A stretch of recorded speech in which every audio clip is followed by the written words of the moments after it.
कर दो ये वाला सेशन अगर तुम्हें सीए में एक बार में पास नहीं होना है। जी हाँ, अगर आप सी एस्पिरेंट हो और आप चाहते हो कि आप वो गलती बिल्कुल ना करो जो majority of the C aspirants करते हैं, तो ये वीडियो एंड तक जरूर देखना और सेव भी कर लेना ताकि बार बार भूल ना जाओ और इसका लिंक ना ढूंढना पड़े।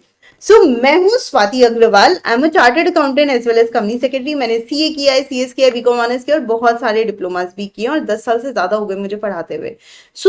बहुत सारे बच्चों को ये कंसर्न होता है कि यार क्या करना चाहिए, क्या करना चाहिए, सब बता देते हैं, लेकिन क्या कोई ऐसा वीडियो मिल जाए या कोई ऐसी टिप्स मिल जाए कि हम यार ये गलती ना करें ताकि हमारी सीए की जर्नी बिल्कुल स्मूथ हो।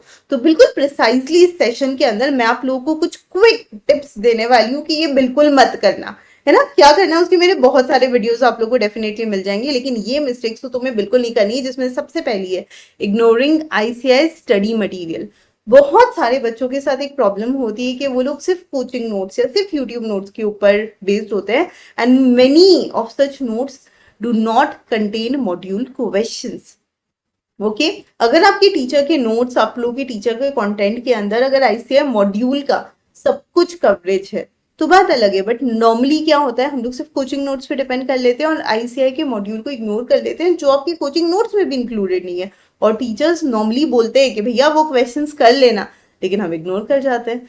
तो अब ये मिस्टेक क्यों है? क्योंकि questions come directly from ICI content. समझ गए? आईसीआई का जो मॉड्यूल है वो प्राइमरी सोर्स है, लेकिन बाकी के भी अगर मैं आईसीआई के रिसोर्सेज की बात करूं, RTP, MTP, PYQ, they are very very important. अगर हमने वो मिस कर लिया, we are missing on something really really big, तो हमें सबसे पहले ये मिस्टेक अवॉइड करनी है। Number 2, under estimating theory subject. देखो यार, एक सिंपल सी चीज है, आईसीआई का पासिंग क्राइटेरिया और एग्जामिनेशन क्राइटेरिया की अगर मैं बात करूं तो जितना वेटेज हमारा लॉ रखता है उतना ही अकाउंट्स रखता है, उतना ही मैथ्स रखता है, उतना ही इकोनॉमिक्स रखता है। If I talk on foundation और इंटर पे भी 6 सब्जेक्ट है, 6 का वेटेज सेम है। तो यानी सबको पढ़ना है। मैं ये नहीं कहूंगी बराबर टाइम दो, लेकिन मैं ये कह रही हूँ बहुत कम टाइम ना दो। और इसी वजह से आप देखो ऑडिट का रिजल्ट, लॉ का रिजल्ट जनरली काफी कम आ जाता है बच्चों का। यार हर सब्जेक्ट 100 मार्क्स का है, पहली चीज। दूसरी चीज, हर सब्जेक्ट का पासिंग क्राइटेरिया भी सेम है। तो हमें ना इतना ध्यान रखना है कि हमें थ्योरी सब्जेक्ट को बहुत अंडर एस्टिमेट नहीं करना है। उनमें भी हमें रेगुलर आंसर राइटिंग प्रैक्टिस करनी है, रिविजन्स करने हैं, बिकॉज प्रैक्टिकल में जहां पर हम लोग क्वेश्चन सॉल्व करते हैं वो हमें एग्जाम में रिकॉल होता है, लेकिन अगर थ्योरी सब्जेक्ट तुम प्रैक्टिस नहीं करोगे तो इवैपोरेट हो जाएगा and that will lead to the negative result. Number 3, एक अगेन कॉमन मिस्टेक, हम बहुत डिले करते हैं revision.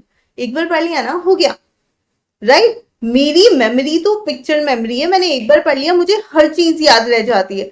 Y to do it again and again? बेटा, this is also a mistake because you forget what you don't revise. एक general चीज है, आपको प्लान करना चाहिए 3 रिविजन्स। और एक हमेशा मैं टेक्निक सब बच्चों को बताती हूँ कि if it is a theory subject तो उसमें आपका 24/7/30 ट्रिक बहुत चलता है ना। What is this 24/7/30? क्लास में पढ़ने के 24 आवर्स बाद एक रिविजन कीजिए, 7 दिन में एक बार और रिवाइज कीजिए उसी टॉपिक को, और फिर उसको 30 डेज के अंदर अंदर एक बार रिवाइज कर लीजिए। अगर ये आप करते हो तो ट्रस्ट मी, आप चीजें भूलोगे नहीं। लेकिन अगर आप नहीं कर रहे हो, 3 बार रिविजन अगर प्लान नहीं हो रहा है, boss, it's a big miss. Number 4, skipping mock test. पढ़ लिया ना, अभी हो जाएगा, पढ़ के हो जाएगा मेरा, मुझे क्यों टेस्ट देना, एग्जाम में लिखना ही है ना test. Why should I write the paper, the whole paper, कितना टाइम लगेगा? It is a big miss. आप एग्जाम का प्रेशर नहीं फील कर पाओगे। 3 घंटे में जब मिक्स क्वेश्चन आएंगे तो उसमें क्या फील होता है, you will not face that, तो उससे बहुत प्रॉब्लम आएगी। तो इसका सिंपल सोल्यूशन है कि आप एक काम कीजिए, मॉक टेस्ट, आरटीपी, पास पेपर सब कीजिए। क्योंकि हमें सिर्फ ना मिस्टेक बताने नहीं बैठी। उसी बीइंग अ चार्टर्ड अकाउंटेंट मुझे पता है एक ऑडिटर की भी क्या ड्यूटी होती है, गलती निकालो और उसे रेक्टिफाई करो। तो यहाँ पर मैं आपकी मिस्टेक्स निकाल रही हूँ और मैं उसे रेक्टिफाई करवा रही हूँ। तो मॉक टेस्ट दो, आरटीपी, पास पेपर्स, ये सब सॉल्व कीजिए, ठीक है? हम लोग के रिसोर्सेज में आपको ये सारी चीजें मिल जाती है। If you are also having poor time management, it is one of the very very big mistake. Okay, आखिरी मिस्टेक ध्यान से देखना और देखना कहीं आप भी वो तो नहीं कर रहे हो ना। Spending too much time on one subject. हम लोग एक सब्जेक्ट पे बहुत फोकस हो जाते हैं times, you know, like if I talk about foundation, suppose maths किसी का वीक है, वो बंदे को लगता है यार मैं मैथ्स से मैथ्स पढ़ लूँ, है ना।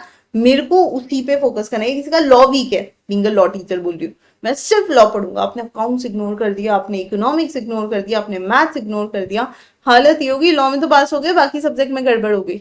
Okay, do not spend too much time in a subject, क्योंकि बाकी के सब्जेक्ट निग्लेक्ट हो जाएंगे। एक टाइम टेबल बनाइए, एक शेड्यूल बनाइए और बैलेंस पढ़ाई कीजिए। Same goes in intermediate, like 1 or 2 subject people tend to give very very much time, तो ऐसा नहीं करना है। You need to be a balance, you need to create a balance.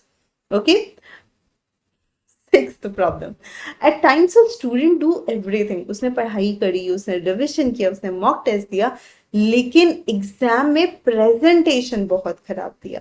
यार, your examination answer sheet is reflection of your से 6 months और 8 months और 10 months और 12 months प्रेपरेशन। तो वो रिफ्लेक्शन अगर गंदा दिखेगा मतलब आपकी प्रेपरेशन में गड़बड़ है। तो make sure you are not committing such mistake. Examiner बेचारा कंफ्यूज हो जाएगा, मार्क्स नहीं देगा। तो use heading, sub heading, answer in a proper format. And last mistake, और सबसे बड़ी मिस्टेक जो बच्चे करते हैं, पीपल टेंड टू प्रोक्रेस्टिनेट, यानी प्रोक्रेस्टिनेशन। हम कर लेंगे, हो जाएगा, अंदर से मोटिवेशन नहीं आ रहा है, कैसे स्टार्ट करूं। It is you who need to motivate yourself to begin. Okay, तो सबसे बड़ी मिस्टेक है कि यार टाइम तो चला जाएगा, जाता रहेगा, आपको उसे सही तरीके से यूज करना। आप एक काम करो ना, मैंने अपने एक शॉर्ट में भी बताया था, पोमोडारो टेक्निक। 25 मिनट पढ़िए, 5 मिनट ब्रेक लीजिए, फिर 25 मिनट पढ़िए, सेल्फ मोटिवेशन बढ़ता रहेगा। और जब आप एक बार कुछ अच्छा करोगे ना, तो you feel like doing it more and more. And let me just conclude this session quickly. मैंने आप लोगों को प्रॉमिस किया था छोटा सा सेशन होगा, है ना, तो प्रॉमिस कंटिन्यू, 7 मिनट 8 मिनट का भी नहीं है यार, सिंपल है। Avoid these mistakes to increase your chances of success, because consistency, planning और proper resources यही तुमको सीए में सक्सेस दिलवा सकती है, apart from definitely learn a teacher. तो अगर आप भी अपनी सीए की जर्नी को बहुत स्मूथ बनाना चाहते हो तो ये मिस्टेक बिल्कुल मत करना, और टीम एकाग्रता से अपनी सीए की जर्नी कंटिन्यू करो। बिकॉज यहाँ पर आप लोग देख सकते हो कि हर टीचर इतना पैशनेट है पढ़ाने के लिए कि result will definitely slip in. और बार बार ये सारी चीजें we keep on telling you, we keep on motivating you. हमारे सेपरेट ग्रुप्स होते हैं, गाइडेंस होते हैं, मेंटरशिप सेशन होते हैं जो आप ले सकते हो। If you are a foundation student, go to Ekagrata CA Adda's website, वहाँ पे एकाग्रता सीए सिलेक्ट कीजिए, सीए फाउंडेशन सिलेक्ट करके you can buy your courses. You can take like Mahapack और महापैक प्रो। महापैक प्रो में आपको बुक्स भी मिलती है और मेंटरशिप सेशंस वगैरह भी मिलते हैं, टेस्ट एंड ऑल, ये सारी चीजें होती है। तो make sure you go for that. और सेम गोज विद इंटरमीडिएट, वहां पर आपको सिलेक्ट करना है C intermediate and you can go and buy your subscription now. Do not be late, because time management बहुत इंपॉर्टेंट है, ठीक है। So I see you in such videos more. ऐसे और वीडियोस देखना चाहते हो तो एकाग्रता सीए फॉलो कर लीजिए। मैं हूँ CA Swati Agarwal. Stay tuned with me for more such content. Take care guys.